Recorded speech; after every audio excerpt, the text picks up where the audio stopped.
Hi, Laura. Hi.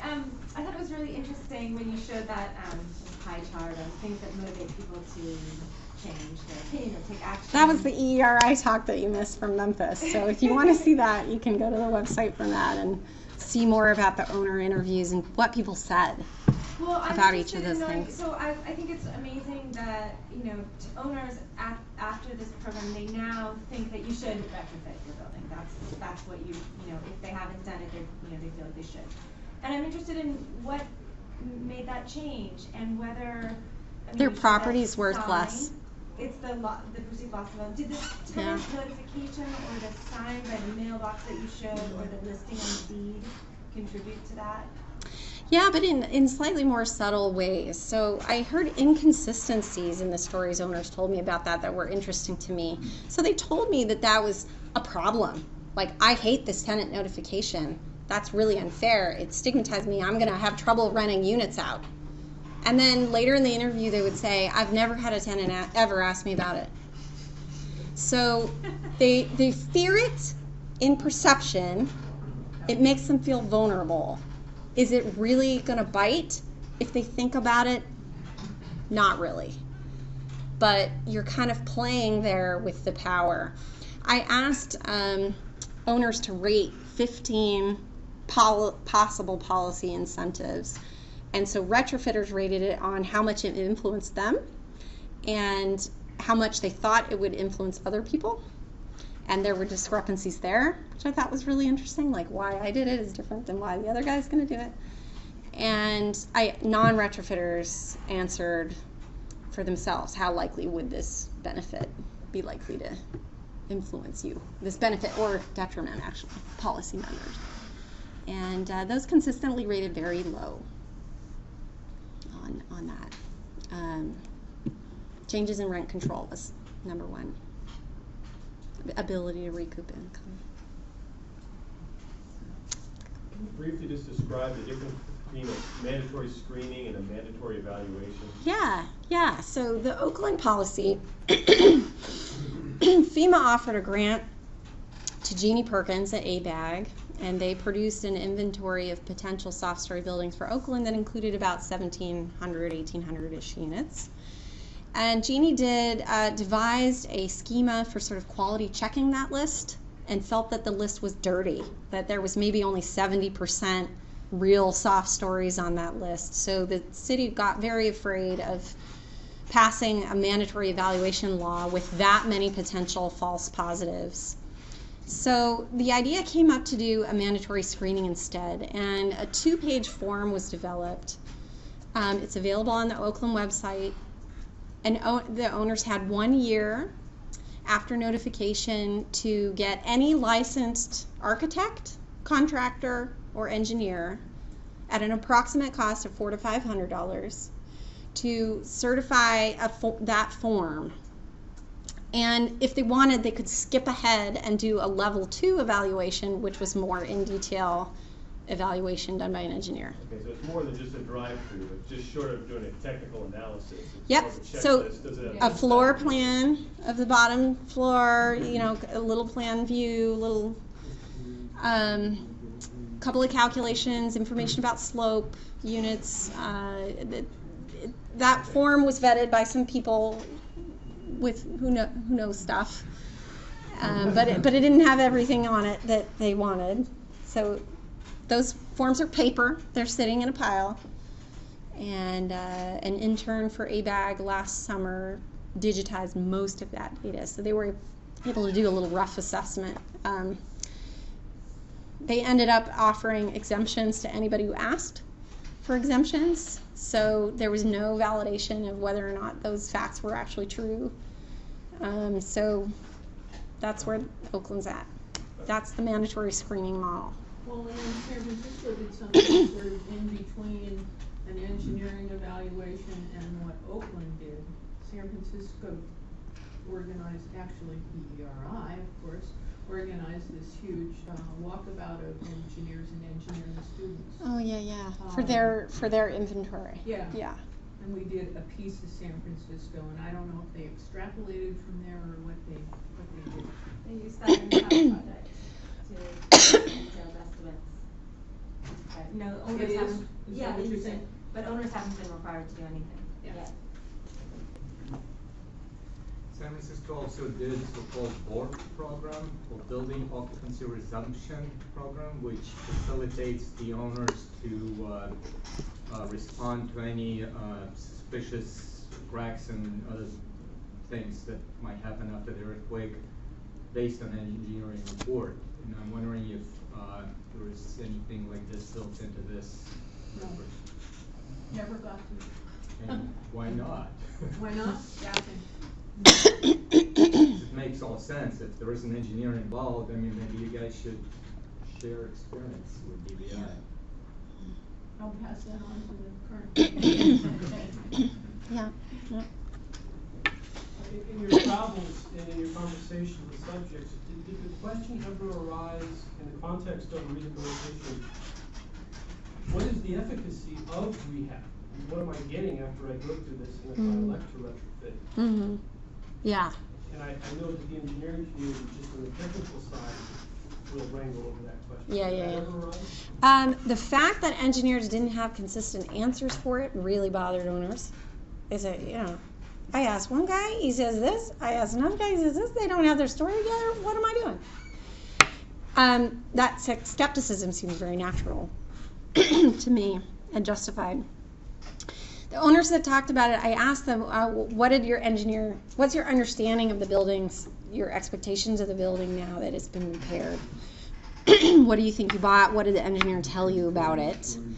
And I heard mostly pretty realistic kinds of things. Like, I know it's not for sure. You could always have an event that, you know, is worse than expected, so I might still suffer a lot of loss, but I think I've gained, hopefully no one will die. You know, you hear a lot of kind of stuff like that. I think some people said they bought peace of mind, but mainly these retrofits were motivated by getting off the list and the satisfaction, the immediate and clear satisfaction of no longer having this regulatory threat hanging over their head was just as important and more important for some than not having as much earthquake exposure. I find that very telling, very interesting. It's just basic human psychology on this issue. And a phrase came up to me as I was writing. I don't know if this will resonate with you, but people find human behavior more easy to understand than earthquake behavior. So if you say, what's my threat from the system of Berkeley government hanging over my head, they say, I have a pretty good basis for making a judgment of whether I think that's likely or not. And then they act on it. If you ask them, what's their understanding of the earthquake system that's in place to affect them, they're like, what?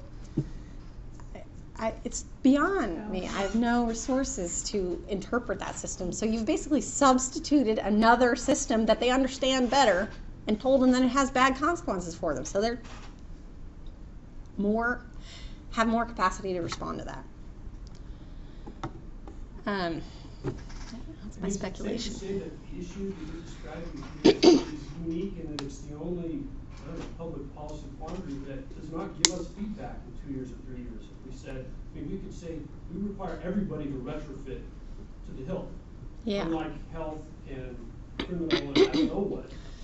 We don't know what the efficacy of our work is until because of the recurrence period, I guess, that we face. Well, I would say these problems are very hard. These cause and effect questions in public policy are very hard, but we spend millions of dollars trying to understand them about our social welfare programs.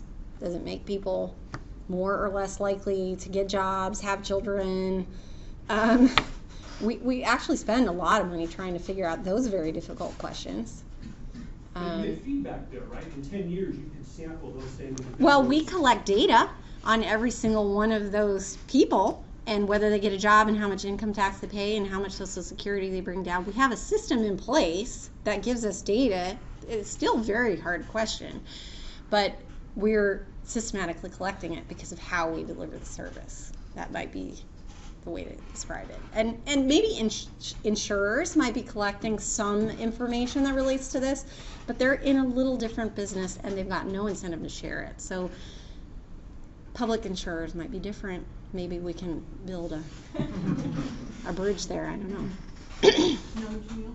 Data is proprietary because the CEA is made up of 19 insurance companies. That's All right. the It's data is private proprietary. companies and Yeah. yeah. And there's a huge problem with, somebody was saying about having information available for after an earthquake. Yeah. Huge problem with confidentiality. Yeah. And we're dealing with that in Albany, of knowing, that house on that street is at risk, and, what do you do with that information? Yeah. Well, if it's public, if you make it a seismic special study zone kind of law where it's public for everybody, then that fear goes away. Right. It's real painful Yeah.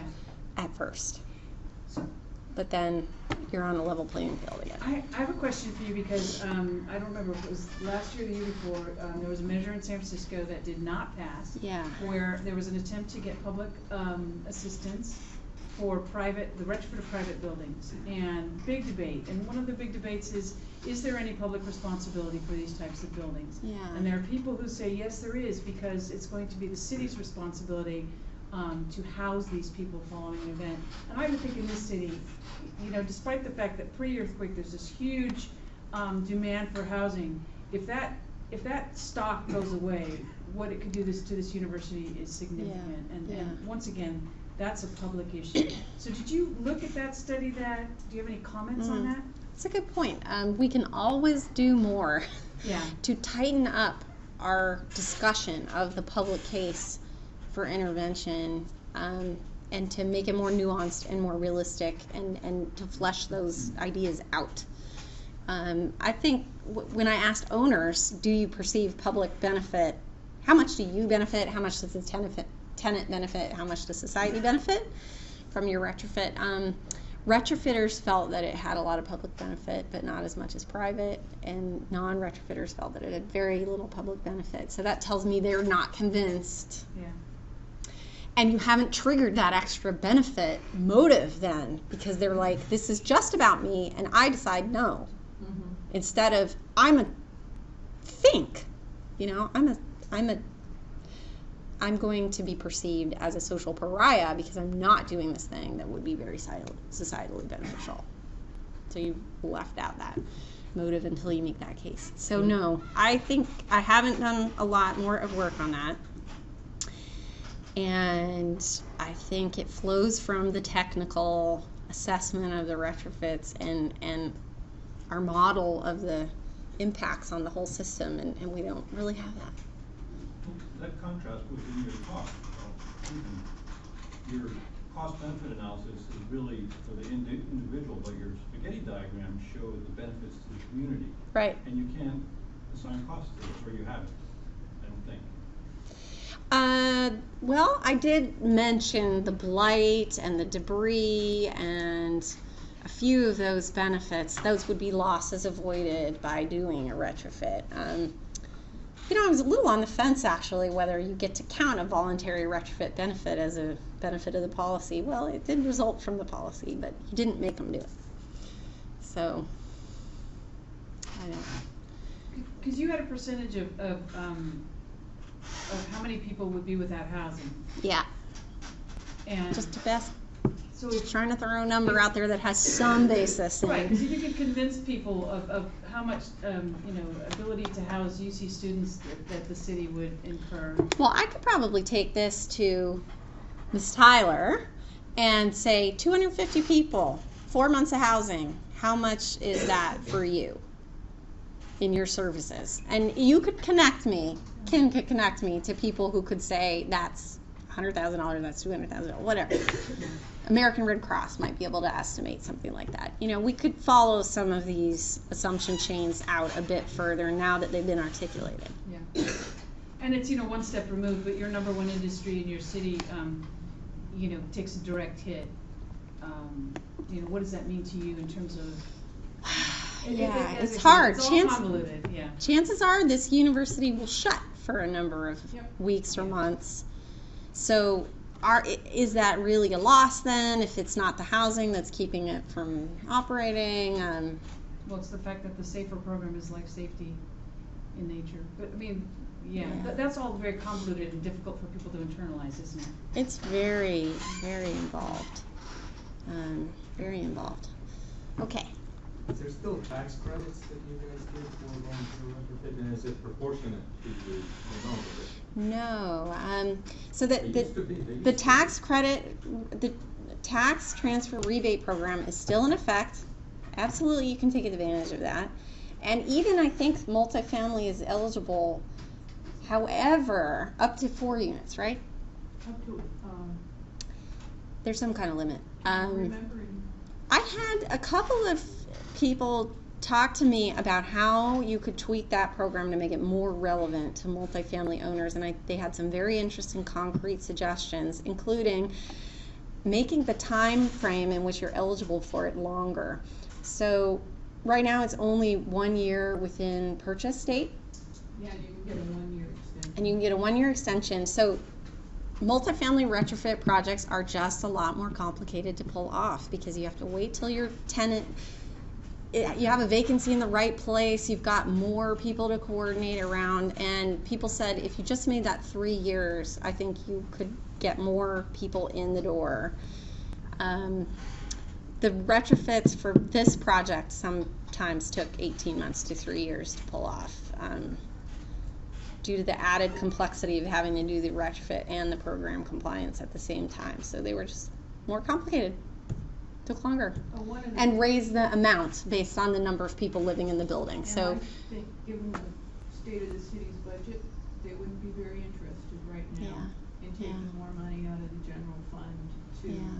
help reimburse people, you know, when they're cutting other services.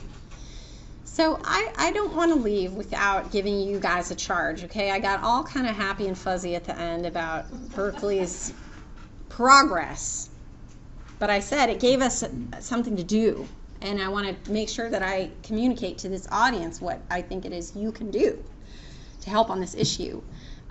I believe there is a difficult problem of policy design which relates to the misalignment between 3 different processes.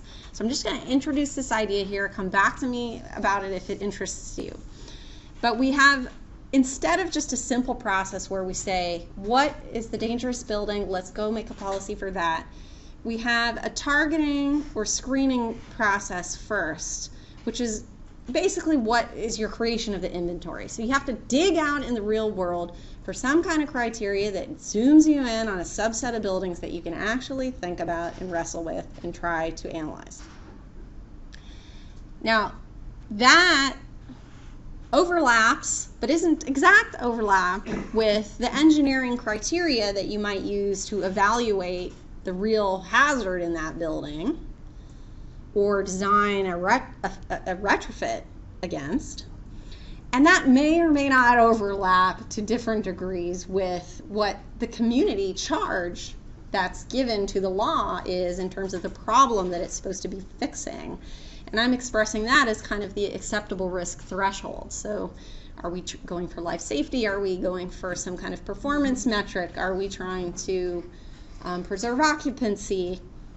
Those things are not always in alignment. And I believe this is how we should be measuring the errors created by this type of policy. We have 6 types of errors here, not 2. And when I say 2 errors, that's the usual false positive, false negative thing. So you have some buildings on the list that shouldn't be, and you don't have some buildings on the list that should be. Well, we've got more errors here going on, guys. We have, and there's some evidence out of the Berkeley policy that we had these types of errors. Errors like targeted, so it's on the inventory and it meets the criteria, but it's not that relevant to the policy goals. That's a problem.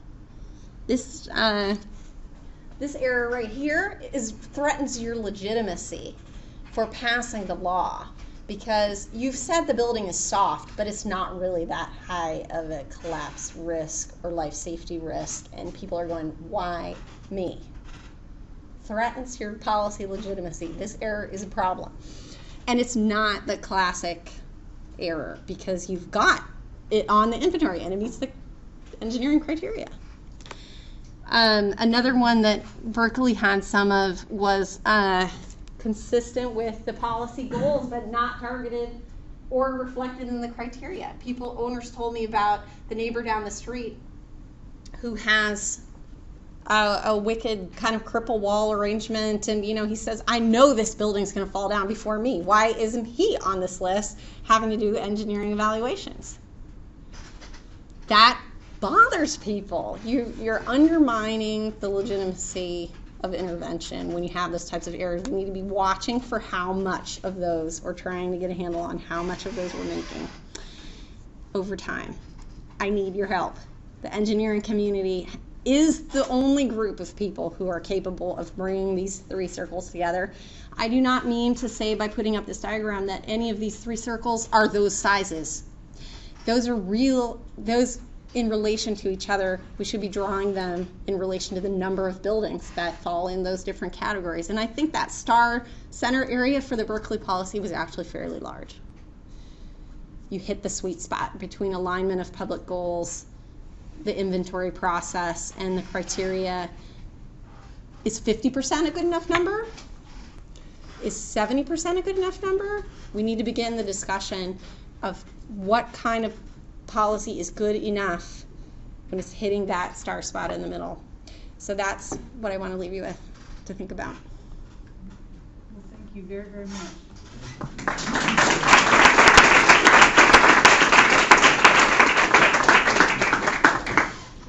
For coming, please feel free to grab food on the way out, and we don't have to let them home. And we hope to see you at our next meeting. Thank you all very much.